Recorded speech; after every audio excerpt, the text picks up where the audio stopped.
I would love for you to check in on me in a couple months to make sure that I stick to your advice. And there we are almost 4 months later with our friend EMEKE. Let's do this.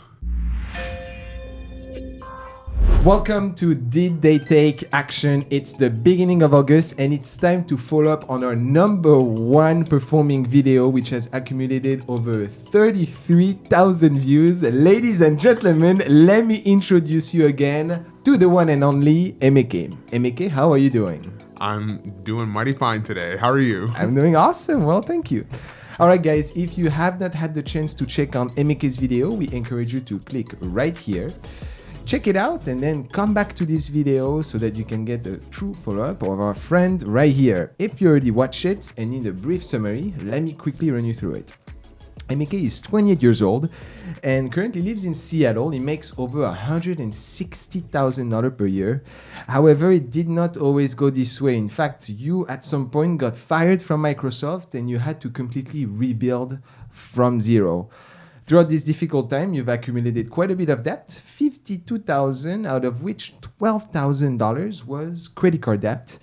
You had little savings, no emergency funds, and just limited retirement funds. So it wasn't looking too good, to be honest, but you decided to take action and you ended up the video with 2 commitments. 1, to save $4,000 per month, and 2, to pay those damn credit cards after 3 months. EMEKE, it has been 4 months. Did you take action? Sort of. Okay, all right. Tell me more. I haven't quite saved $4,000 a month. I would Okay. say actually that I've been saving less money, but that's because I've really been focusing on my second goal of paying off my credit card debt. Very nice, okay. Yeah, so with my credit cards, I'm down to about $4,000 of debt. That's awesome. So you've paid like $8,000 over the course of the past 4 months? Yes. Okay, I mean, it's not the best that we wanted given your income, but it's an improvement. What happened? Yeah, to kind of go into it, I have made a bunch of different investments into my modeling and acting career. Okay. And for better or for worse, those investments were important to me at the time. I paid quite a large sum to go to a modeling and acting convention, which for me was a nice stepping stone to get me access to top tier agents, as well as to go to a convention like that. I had to invest money into my fashion. I had to invest money into more classes and more training, and also airfare. And then, of course, unfortunately, I was still eating out pretty heavily.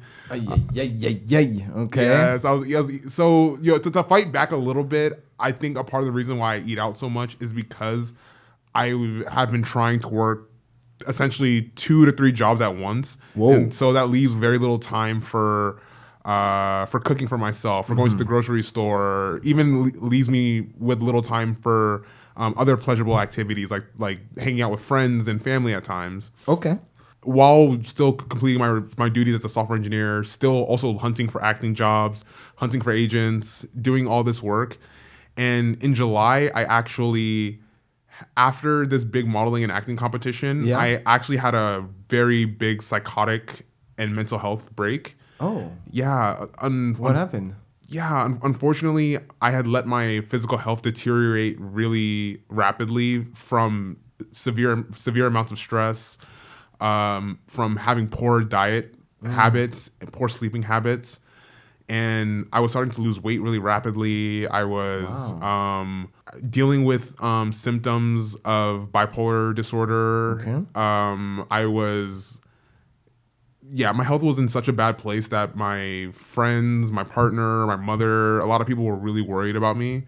And I had to take a step back to kind of recalibrate and focus on what's important. Okay. And I'll actually say that the last month, I've really been taking your advice to heart, because I'm realizing now that my lack of financial planning and intentionality around how I'm using my finances was also contributing to my severe stress, to my deadly levels of stress. And because of that, unfortunately for me, I had to go through such an intense experience of, needing a lot of help before I could realize, oh wait, I already got a bunch of help.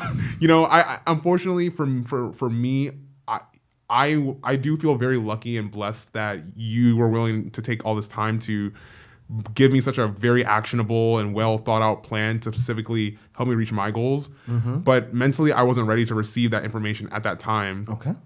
In the last 30 days, I have been very mindful about how I'm spending my money. I realized that just because I make a lot of money, in the past, I've been very okay with wasting it. I've been okay with wasting it. I've been okay with not caring about what I'm throwing away. I've been okay with buying tickets to events and then not going to the events. No way. Yeah, Already. like things like that have been very common habits for me of mine, and I have been resisting those urges. And because I'm realizing now that you're specifically for me, I know you're trying to teach me the value of $1, and you're I think you've been trying to tell me if I actually believe in the goals that I have, my actions in the actions that I was doing are not how I get to my larger goals. Becoming more aware of my financial situation and lack of financial health is making me more aware of how important showing my commitment to my job is. And it's making me stop taking my position that I'm currently in for granted. I see. Wow. Okay. Well, thank you very much, EMEKE, for walking us through all of this. And here together, I almost feel like, you've brought us to the next level, the next layer of just like, a finance action or show often looks at numbers or spend and so on. But sometimes it's true. We try to miss maybe the psychology component behind it. And from what you just described is that, behind all of those numbers, there is decisions that you've made. And right now you're bringing us through your story about how those decisions had impacted your life and how today, realizing some of those, you're hopefully changing for the better. And I'm glad to see that, it's you have not reached your goals. Let's be honest. I'm not, we had a goal of paid credit cards in 3 months. We have 4 months. You're still made great progress. And I will note that. Okay. Thank you. You've decided to make investments to things that at the time were important.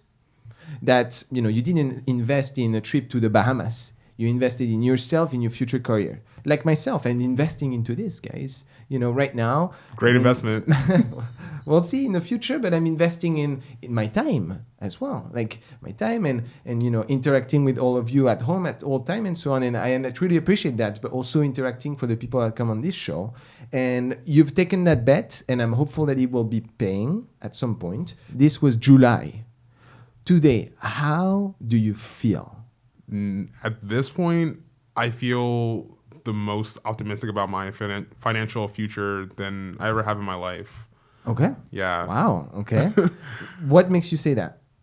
I think a lot of it comes down to intentionality, like actually thinking a lot more before I tap my credit card on something. Like I'm it's not even like just monitoring the numbers in my accounts. It's more that I am thinking a lot about, I want to go on a fancy vacation next year. How much am I saving to do that? Rather than like being like, all right, I made XYZ amount this month. I can just charge it for this month. Thank you. So what EMEKE is bringing here is a concept that I want to instigate in the way we think about money. In my recommendations, I do not say, don't go to your trip. I do not say, stop dining out and so on. No, it's about being intentional about it and knowing what you get yourself into. So if you want to plan a trip, you make efforts on the side, you budget it correctly, and you go on your trip. It's always case dependent. If you're on the $100,000 worth of credit card, you shouldn't go in the Bahamas no matter how much you budget. Okay? That's the whole concept. And that's what you're highlighting with us today. I remember when we discussed, I gave you $400 for food needs and $400 food wants. So I still left some wants for you to go around and eat sushi and caviar as you used to. Maybe, I don't know if this is the best investment, but you still have this option. But being conscious of your spend and thinking before acting is crucial. And you're taking action on this. I love to see that. Yeah, thank you. Yeah, I'm trying to make some progress. That's good. Not everybody is perfect. I'm not expecting people to come and always have like, oh yeah, I followed 100% of what you've done. No, but if you've understood the mindset and you're showing steps towards improvement, then it's a win for me. Because I've made changes in my personal life to really pay attention to what my priorities are. Mm-hmm. I think also on another emotional level, I think I realized that I was spending my money so frivolously because I didn't care about my life. I didn't care about my future because I through my behavior I was acting as if I didn't have a future. And yeah, but now you do. I know I do. I want to also respect the hell out of my situation because from my view of myself from watching my episode of Finance Action was thinking that I kind of sound like a spoiled brat, because there's so many people who would work their entire life just as hard as I would work or harder and not get half as much as what I have lost. And it's not even about me. It's that I realize by prioritizing actually taking care of my physical and financial health and mental health, it gives me so much more energy to take care of my family and my partner and my friends that I love dearly. And and for me, I care a lot about other people.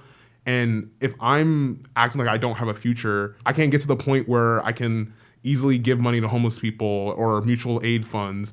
I can't get to the point where I'm making large investments into fashion businesses that I care about or large investments into communities that I want to see succeed. I know I can't get to that point if I can't figure out how to cook for myself. Yes. Okay.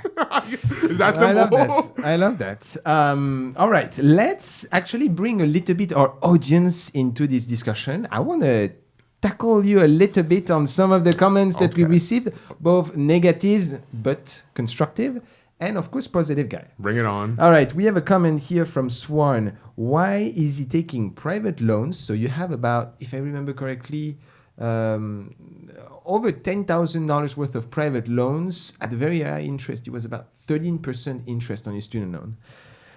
When he does have a dad that is a cardiologist and a mom that is a nurse practitioner. My parents are divorced, so I grew up with primarily my mom. So my dad had no financial obligation to help me out with college. My mom being a nurse practitioner, my mom was also, she's a single mother taking care of two kids who both went to Georgia Tech, as well as taking care of multiple family members in Nigeria.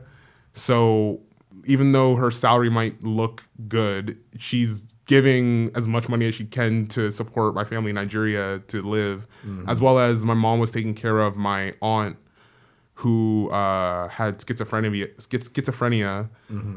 So my mom wasn't necessarily in a financial position where she could just pay for my college. I see. And to get more specifically on the private loan side of things, unfortunately, there was just ignorance in my family. Like, both my parents went to college outside of the States at that time. I see. And so my mother just didn't know that I qualified for government loans. I see. And unfortunately, I was in a high school where, like, that kind of, like, unfortunately, my high school's college planning wasn't that good at that time. So no one told me that I qualified for government loans. I see. So just a quick side notes.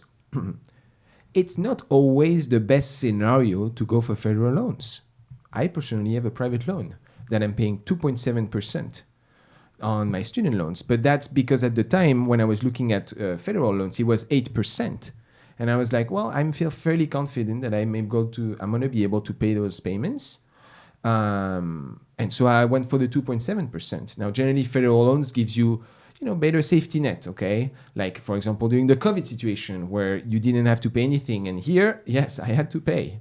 But taking a private loan is not always the worst case scenario. It's scenario specific. It's generally better to take a government one. Yes, I agree, but it's not always the worst case. So just want to put it out there. All right, let's move on to another difficult comment, Emeke. I'm ready. One person mentioned he is not going to sustain that job. What do you say about that? Oh, I like the challenge.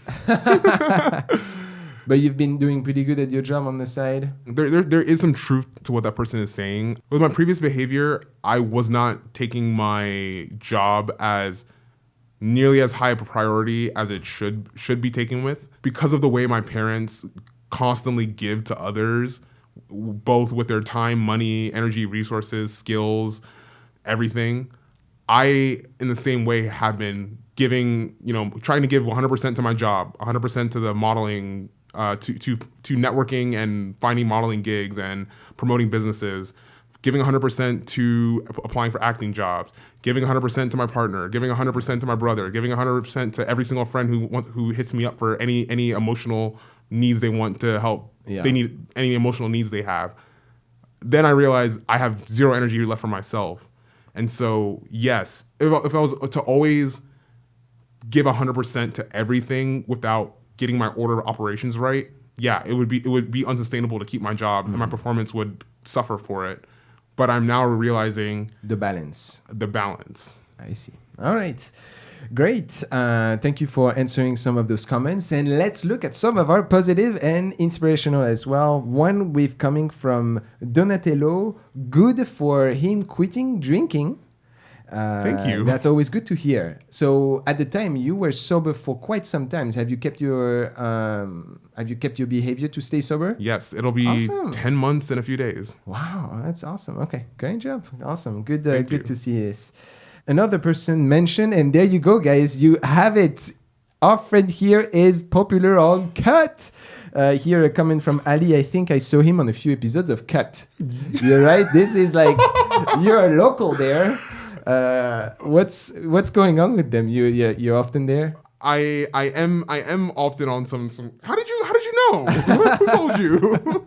And actually here for you guys, we're going to put a sample of our friend EMEKE on Cut. Let your teammates design a new outfit for you using only toilet paper. You can leave your underwear on. I already have an outfit in mind. Me too. I'm like, I think it's like a mini skirt action. Yeah, I was thinking a skirt and a nice top. Yeah, let's do it. Yeah! And this is your canvas, folks. Paint. all right. Put those legs a little further, will ya? Ooh, I'm getting dizzy. That's pretty good.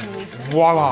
I remember watching Cut videos all the time when I was in college. And then when I moved to Seattle, I was just begging the universe, please let me in. Please let me in. I just want to be in one. Yeah. And I just love to be on the Cut because they create this atmosphere where you can just be your authentic self. You can be as ridiculous or as weird or as mean or as nice or as optimistic or pessimistic as you want. And I like just being able to, be my authentic self. Okay, sweet.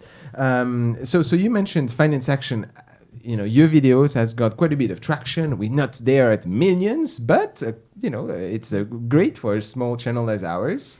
Have anyone interacted with you about Finance Action? Yeah. Actually, a few days after my really? video came out, I got a text from my cousin's wife being like, "EMEKE, is this you? Oh my God, your cousin is so money motivated." And she sent me a video of my cousin who changed my diapers when I was a baby watching Finance Action. And I was like, this is just so serene and such a nice moment. It just made me really happy. Okay, that's sweet.